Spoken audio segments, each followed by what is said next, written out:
ikut menjadi keamanan rakyat dan menyejahterakan rakyat. Rakyat sejahtera kalau dirinya merasa aman. Aman itu karena ketenangan.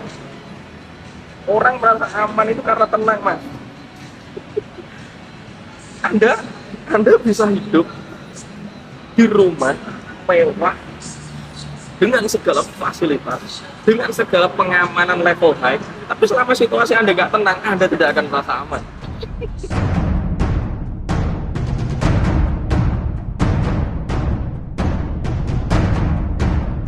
Salahnya apa ya kayak gini? Salah apa bener ya?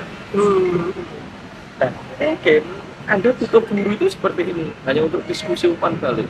Sementara ya, tidak boleh melekat. Karena gurunya nanti ada dalam diri Anda itu. Gurunya adalah pengalaman Anda itu. Saya hanya memantik. Diskusi ya Mas, rasanya Mas. Oh iya. Oh, jadi kira-kira apa nih? Tapi ketika guru itu sudah memfragmen, memframe Anda dengan kata-kata tertentu harus begini ada tuh, Anda akan terjebak di situ. Karena orang Jawa itu ngerti, maka zaman dulu itu untuk menjelaskan tentang pemahaman perjalanan manusia menuju tangga dasar dari bawah sampai ke ilahi itu kan mesti pakai sastra atau saloka, cerita-cerita tertentu. Karena kalau tidak kan berbahaya, murid akan cenderung mengikuti A, mengikuti B, mengikuti C. Makanya seringkali seorang guru manusia itu malah mendidik muridnya untuk menjadi seperti dia. Jelas tidak bisa, Mas. Setiap orang memiliki akun karmanya sendiri-sendiri. Dan spirit itu adalah mengenal jati diri, bukan mengenal bahwa aku harus seperti guruku, tidak seperti itu. Itu yang berbahaya. Karena setiap hari kita memiliki akun bank karma masing-masing. Nah, saya seperti ini hanya mengajak Anda mengeksplorasi bagaimana apa yang sudah Anda bawa ini difungsikan, dipergunakan, dielaborasi untuk terus menghadirkan evolusi. Itu saja sebenarnya. Nah, orang itu meditasi itu harus menjadi orang yang mendamaikan, menenangkan. Itu masih konsep juga. Akhirnya ada kata harus. Nah, ini jelas. Kembali ke hukum awal bahwa sesuatu yang terlalu memaksa itu berdosa bagi orang Jawa. Sesuatu yang bersifat keraguan-raguan berdosa. Sesuatu yang dilakukan dengan tidak sadar tanpa pengetahuan juga berbahaya. 3 hal ini menjadi akar dosa penderitaan. Nah, di sini kembali kepada perjalanan tadi, salah satu cuma teknik yang saya beri kemarin itu kan teknik yang saya gali ya dari leluhur Nusantara, bahwa tujuan dari pribadi kita berada di jagat raya ini adalah berevolusi. Jadi kita memang menyerap seluruh partikel dari jagat raya untuk membentuk tubuh kita ini. Nah, tapi kan dia harus tahu mau dikemanakan dari hasil kamu serapan yang kamu bentuk ini menjadi tubuhmu. Nah, Gusti itu berada di dalam diri Anda, disebut getaran tertinggi. Nah, getaran tertinggi di dalam itu pengen pulang kepada sumbernya. Tapi ketika pengen kembali ke sumber, maka saya sudah membuat analogi. Manusia adalah air laut dalam gelas, sementara Gusti adalah laut itu sendiri.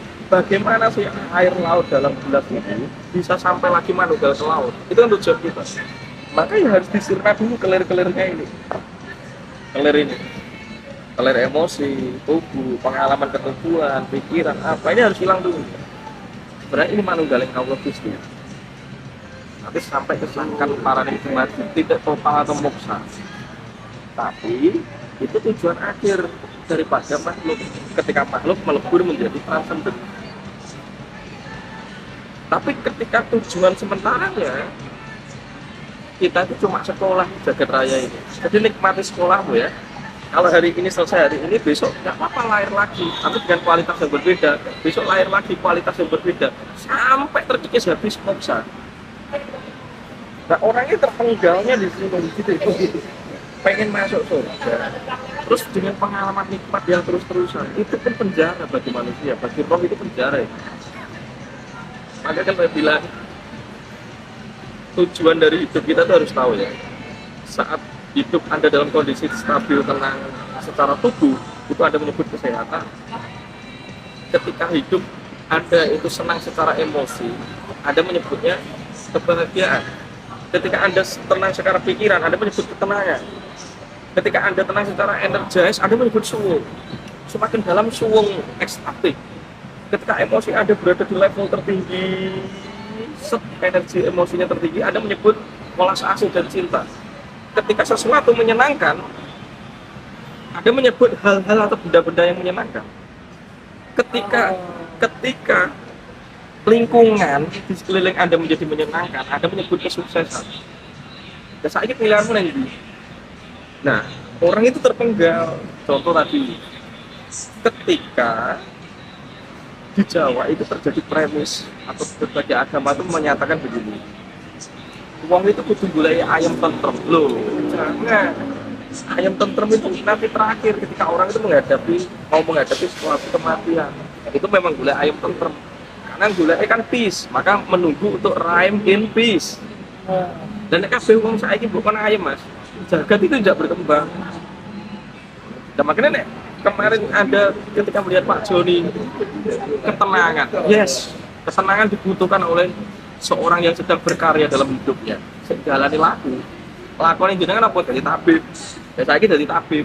Terus di paslep Anda jelas tertulis ikut menjadi keamanan rakyat dan menyejahterakan rakyat. Rakyat sejahtera kalau dirinya merasa aman. Aman itu karena ketenangan. Orang merasa aman itu karena tenang, Mas. Anda bisa hidup di rumah mewah dengan segala fasilitas, dengan segala pengamanan level high, tapi selama situasi Anda nggak tenang, Anda tidak akan merasa aman. Berarti keamanan itu adalah kualitas dari dalam. Nah sekarang saya ini mendorong bahwa spiritualitas itu adalah evolusi. Maka orang Jawa tuh ngomong sakdermo nglakoni. Nah, sakdermo nglakoni itu bukan berarti bersifat skeptis dan apatis, tapi terus mengeksplorasi sebenarnya aku ini gimana, arahku mau kemana, terus aku mau kemana, tangga dasar gue. Dan tidak bisa sama, Mas. Tidak bisa random. Kita ini tidak bisa sama, harus random. Karena karma Anda dan saya berbeda. Dan tujuan spiritual itu menemukan ini sebenarnya.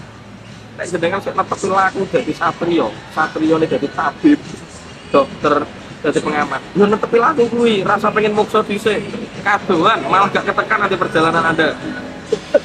Makanya terus dari sadhermo nglakoni ini menjadi nerimo ing pandu. Terima dulu, dengan menerima Anda berjalan.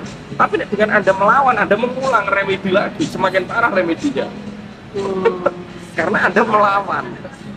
Energi yang bersifat perlawanan itu destruktif, akan membuat putaran itu semakin kepada titik bawah. Nek wong Jawa jenenge gigi mongso, kemrungsu, gitu, kemati, ngoyo. Jangan sesuatu kalau dilakukan secara ngoyo, itu beresiko membuat Anda terpelanting ke titik bawah lagi atau kejatuhan. Nah saat ini jenengan itu jadi satrio itu. Berarti kan dia sedang berevolusi untuk menjadi seorang Brahmana. Yo rasa langsung loncat Amoksa itu gue Brahmana, siklus rampung, siklus kehidupannya, tentang karma wis rampung. Dan saat ini dengan jadi satrio, dilakoni dulu menjadi satrio. Dengan melakoni kesatriaan Anda akan bisa memungkinkan naik level. Orang iso sampai SD langsung S2 gak iso. Sapa SD langsung S2 gak iso. Makanya yo kuwi jarene resikone kok iso gendem yo kuwi jane sing disonding sama orang-orang ini. Cuma kan gak ngerti mappingnya gimana itu. Misal enak uang gitu. Tingkatannya bagi orang Jawa itu kesadaran itu bagikan menjadi beberapa ya. Punggawa, Satrio, Waisya, gitu. Terus Pinandika, Ratu, Brahmana. Nah, jadi kan berada di mana dulu karmanya. Nanti disesuaikan kualitas perjalanan Anda ada di sini saja. Saiti. Makanya Bodhisattva pun ngomong, pengen sampai nirvana itu reinkarnasi berkali-kali dulu. Dan aliran Buddha Mahayana bilang bahwa urip sepertinya bisa dilahirkan menjadi lebih baik karena untuk memberitahu orang-orang yang belum menjadi baik. Berarti kan kita ini masih punya peran nih.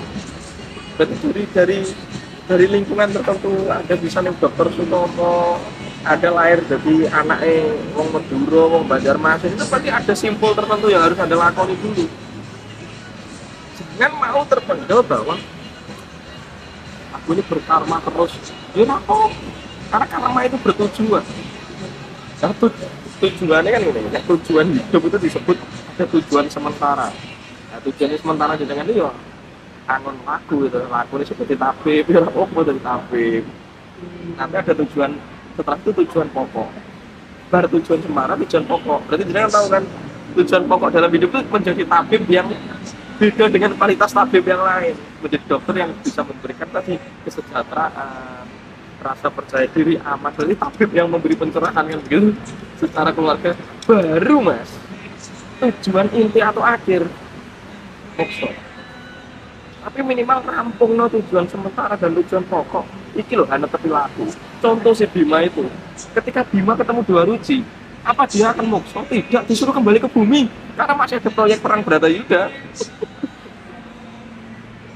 Nah, jenengan dan saya itu masih ada proyek di kehidupan ini yang disebut Bratayuda, mengisi kehidupan ini agar terus melangsungkan evolusi. Jadi terus nek wis mokso terus gak balik rene, nek wis mati sak durunge urip mencapai pencerahan terus gak gelem urip ning donya, salah kaprah. Itu pemahaman yang salah kaprah. Makanya Dewa Ruci ketika si Bima bilang, waduh sang dewa, emang pengen temen iki sing tak golek iki ayam, justru iki sing membuat saya lebih merdeka dan bebas. Apa yang dikatakan Dewa Ruci? Lengger, kowe sik netepi laku ning alam dunya ya. Jadi urung mati ning kowe iki, yo besok lamun kowe wis rampung tugasmu, yo korene meh. Lho gitu. Berarti tujuan spirit itu menemukan kualitas diri Anda yang paling tinggi untuk Anda netepi laku atau menyelesaikan karma dulu di jagat raya itu. Dan orang kan kuale tujuannya berspiritual itu apa? Untuk menghapus karma. Ini apa dihapus? Wong itu bertujuan. Karma itu tidak dihapus, dialokasikan. Dialokasikan. Dengan mengalokasi karma, Anda namanya merumat karma. Dengan seperti itu, seiring Anda mengalokasikan, ya mesti terhapus kan. Asalkan dilakukan secara sadar, itu akan terus berdampak positif kepada hidup kita. Nah, orang itu kan terdikotomi, nek ngene iki elek iki, tapi nek ngene iki karma buruk iki karma baik. Menurut kita Anda masih melekat di situ gak rampung. Karena menurut saya karma buruk menjadi pembelajaran saya, jiwa saya.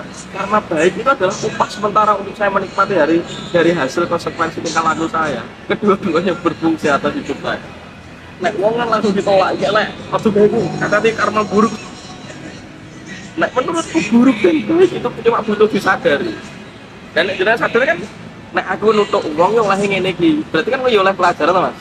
Berarti nek ngerti kowe dan kamu sadar bahwa aku gak siap ditutuk ya rasa nutuk. Tapi nek kowe nutuk tapi jenengan ngerti oh aku belajar ya dengan aku ngamper ternyata kehidupan itu berbanding dan menjadi cermin atas hidup saya. Ora apa-apa. Makanya pelajarannya yang sekarang terjadi itu penting, ajari orang untuk sadar diri daripada memaksa untuk mengikuti instrumen tertentu dari keyakinan orang lain Mas. Karena nanti Anda tidak menemukan kebijakan. Maka kan ajarannya pertama kan Bapak Profesor Supo, mantep, ada pasar, tempat makan, tertinggi adalah tempat makan. Bapak Promo itu kita bagaimana ada dia patut-patutnya Mas. Gitu? Dua agama yang patutnya yang masjid, patutnya yang ngambil uang itu patut kepatutan saja sebagai rogo, sandangan rogo harus simpel. Walaupun di lingkungan banyak orang, aku akan memperlakukan kepatutan atau formalitas, tapi di lain sisi aku berhak menikmati apa yang menjadi hidupku. Iya kan? Baru masuk mantap yakin. Nah, ketika Anda memilih mau berbahagia atau menikmati hidup Anda sebagaimana perayaan hidup itu harus perlu dirayakan. Jenengan ini berevolusi dari iwak loh, dari pejuh munggah dari kewan saat kita dari uang. Bersyukur, rayakan kehidupan itu. Layak kita ini bergembira dan berbahagia. Hidup ini perayaan, makanya budaya tari-tarian itu merayakan kehidupan. Manusia itu harus bersyukur, karena kita berasal dari makhluk sel tunggal, saka kewan sampai jadi uang itu perjalanan panjang. Mbok tangisi kok sedih-sedih terus gatel iki ojo nganggo iki. Gitu. Maka hidup itu harus bersyukur, oke enggak? Nah, bersyukur itu perayaan, itu namanya mantep-mantep. Karena lingkunganmu itu tidak selalu mendukung kebahagiaanmu, Mas. Oke, wong cengkre, wong iri dan lain sebagainya, itu wong berpenyakitan yang tidak memiliki kesadaran tadi. Gak usah mbok risokan, rayakan hidup. Baru adab asor. Ketika sudah merayakan dalam kehidupan, ada perlu ketenangan juga. Karena nggak ada asor, ya nanti Anda terpelanting. Karena tidak ya, misalnya nih, kualitas orang di sekeliling Anda bagaimana? Oh, wong-wongnya api, juga memiliki frekuensi sama dengan saya. Ya ada pasor. Karena di saat ada pasor, sebenarnya Anda juga merayakan kenikmatan di sekeliling orang-orang yang penuh berkat, orang-orang yang selaras, bisa mendukung, mendoakan. Itu perayaannya begitu. Tapi nek ning sombongnya wong ning sekeliling mah adalah mau sombong berprestasi udah kira tuh sombong titik ya. Itu perayaan gitu. Maka itu nyimpan papan juga. Baru yang terakhir tanggap dengan situasi kondisi. Dari segala aspek perjalanan ini, Anda ngerti bagaimana menavigasi nemong-nemongan gitu.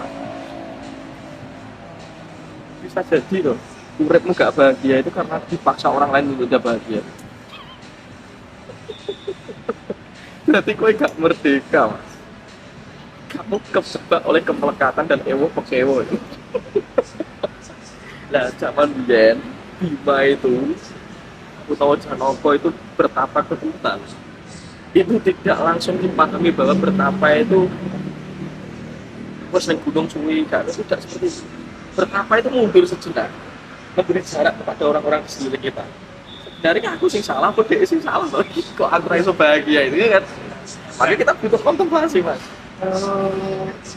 Makanya oke ngomong sing sambatnya aku udah gak bahagia karena tidak memberi jarak. Karena dia dipaksa tidak bahagia oleh lingkungan dan keluarganya. Ini selama ini lingkungan dan keluarganya tidak paham bagaimana wahana, suasana, sensasi bahagia yang sebenarnya. Karena dia membawa trauma batin yang ditanam oleh lingkungan di sekelilingnya. Dan kita jangan mau mengikuti itu, justru kalau bisa kita itu menjadi diri kita sendiri untuk menyembuhkan mereka suatu ketika. Gusti itu tidak menghendaki kita tidak bahagia kan? Yang dinamakan ibadah itu kontemplasi. Ya, man arafah nafsan, fakot arafah rabbahu itu mengenal diri sendiri itu kontemplasi. Ketika Anda mengenal diri sendiri, ya derajat Tuhan itu ada di situ. Maka kualitas Tuhan yang muncul, dia akan memberi level kegembiraan, syukur, kebahagiaan. Kita akan makmur terus di depan. Kita sudah dipaksa untuk tidak bahagia selama ini oleh lingkungan kita melalui tipuan pikir atas nama moral, atas nama kebaikan. Nah, ini amati saja. Populasi manusia itu mengalami begitu. Maka orang mencari pencerahan. Kalau sudah tidak bahagia, segala instrumen yang sekarang ada muncul itu tidak membahagiakan mereka. Hanya menjadi sebatas filosofi, sastra, nilai-nilai yang itu tidak mengarah kepada substansi atau hakikat. Cuma formalitas. Cuma formalitas. Nah, meditasi itu menembus formalitas ini. Berat formalitas. Terus lanjut dengan ngalami arep sholat terus yang jelas tembus di formalitas. Nah, jadi gak usah bingung. Bisa jadi Anda tidak bahagia jadi dipaksa untuk lama. Ini tadi Pak Joni itu mempelajari naskah. Amati perjalanan Bima. Bima itu selalu menjaga ketenangan agar mentalnya stabil. Agar tujuan sementara dan tujuan pokok yang dikatakan untuk Anda seperti urip membangun karya dalam hidup itu bisa terlaksana. Seorang pembisnis meditasi penting kurang penting. Dalam ketenangan Anda bisa menentukan target bisnis Anda.